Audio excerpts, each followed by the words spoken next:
Bruchim haboim.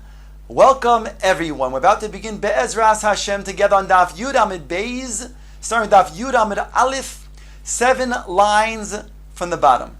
The Gemara comes back to the Mishnah that states the Kohen Gadol is segregated 7 days before Yom HaKippurim and he's placed in the Lishkas Parhedrin, the chamber called Parhedrin. The Gemara now brings a brisa to discuss this lishka. Tonu Rabbanon kol halishkois shehoyu b'mikdosh lo yehoyu lohen mezuzah. All of the chambers that were inside of the Beis HaMikdash did not have a mezuzah on their doorposts.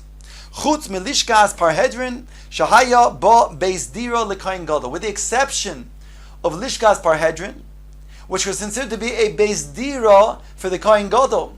Those are the words of the Tana Kama, and therefore the beis dira of Lishkas Parhedrin required a mezuzah. Omer Rabbi Yehuda responds, "V'haloi kama lishkois hayu b'mikdash hayu lehem beis dira v'lo halem mezuzah."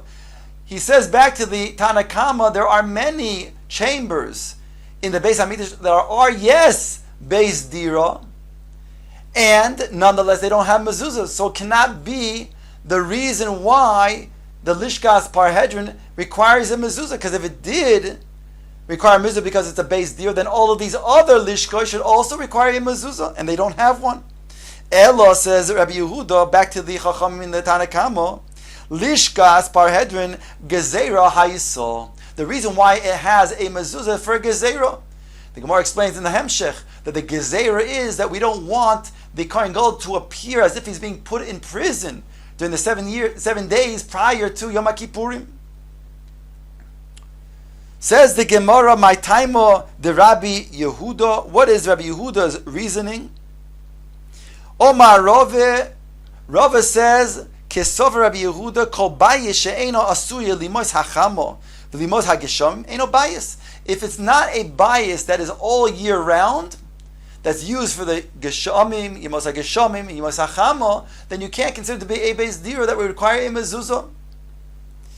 Eisvei Abaye asks, v'haksiv, behold, it's written in the pasuk, v'hikisi beis hacharif al beis hakayitz. It says in the pasuk that I will smite, Hashem says, those winter houses and those summer houses. So we see that even though it's not all year long, we still see it's called a bias. Answers the Gemara, Amalei, Beis Charef u Beis Kayitz Ikri. It's called a summer house and a winter house. Bias Stam Maloi Ikri, but it's not called a bias, a regular bias. And therefore, it would not require a mezuzah because it's not considered to be something that has consideration of a bias. Abaye now asks, Sukas hachag bechag. It says in Maisros, the Mishnah states over there that Sukas hachag bechag, that means to say in regards to Meiser, we have a din that when our produce considered to be then chayiv in Meiser, when it then enters the house, beforehand one can eat oichel achilas arai with this tvua, with this type of produce. But once it enters the wall inside of the house, it goes inside of the house, is now chayiv in Maisros. So it says over here in this Mishnah, Sukas hachag bechag, Rabbi Yehuda mechayev v'chachom poitrin. It says that Rabbi Yehuda is mechayev the Maisros. That means to say that he holds that this sukkah, which is a 7-day dwelling, has the din of a bias, because only that tvua that enters a bias becomes then chayiv in Maisros. V'tani alone, it's taught on this brisa, on this Mishnah, Rabbi Yehuda mechayev be'eruv u'b'mezuzah over meiser. Rabbi Yehuda is mechayev in eruv. Eruv, we know that midia araisa, it's osir minatar to then go and carry from a reshus yochid to reshus rabim or vice versa, but not from reshus yochid to reshus yochid. Comes along the chacham and say, if a person, let's say, lives in a chotzer, and in that chotzer there's many batim, and if he would carry from his bayis to the chotzer, so since the bayis is owned by an individual, and the chotzer is a common area that's belonging to all of the people who own their houses in that chotzer, So it would appear to be like a common place that has almost a similarity to a Rishus Harabim. So they said that if a person then would want to carry from the Shus Hayochid of his house to the Chotzer, then it will be an Isser D'Rabbanan, because his doime would be similar to then carrying from a Shus Hayochid to the Shus Harabim. One can go ahead and make a mistake and think that you can go ahead and do that also. So therefore they said that in order to allow carrying from the bayis to the Chotzer, or vice versa, then we must make a Eruv, an Eir Chatzeros. That means that all of the people that are living in this Chotzer, all these Batim, have to then give some food, let's say some bread, and put in one of the houses. Thereby they become a combined owner of the Chotzer, and thereby there's no problem to walk from a bayis to the Chotzer or vice versa.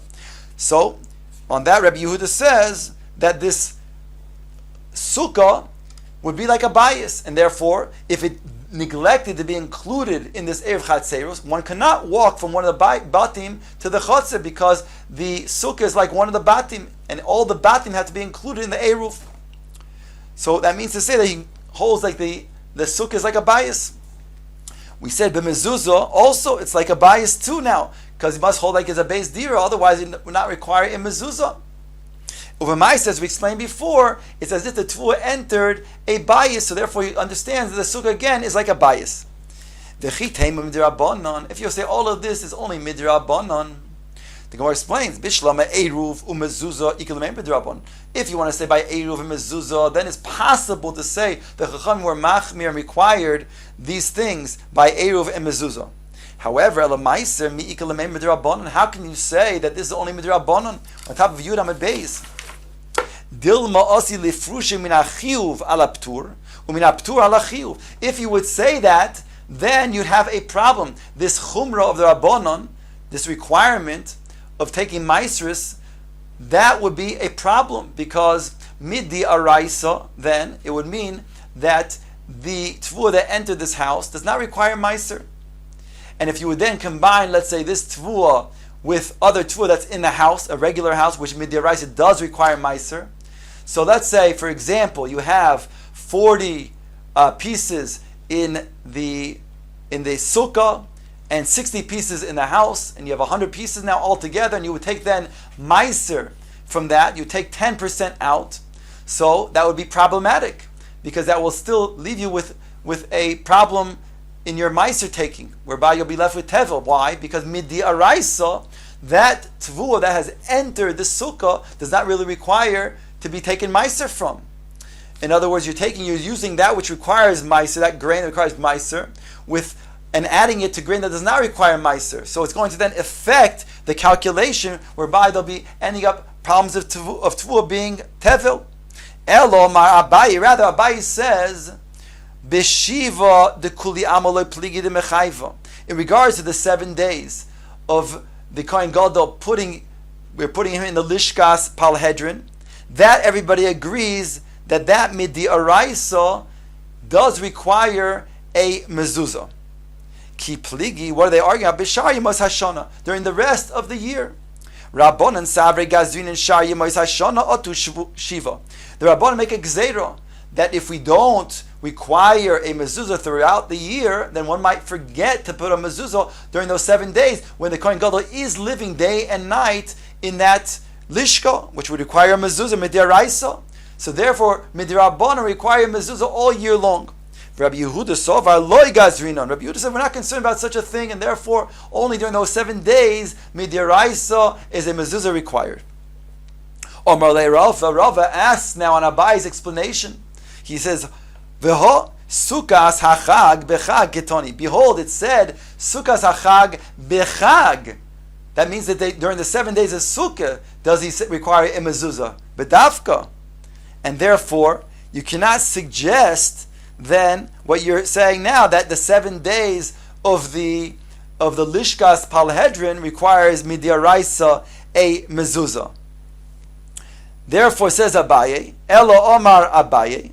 In other words, Rava that says, B'shar Yimos, when Rava says Sukkah Zachag Bechag Ketoni, we have a machlekes.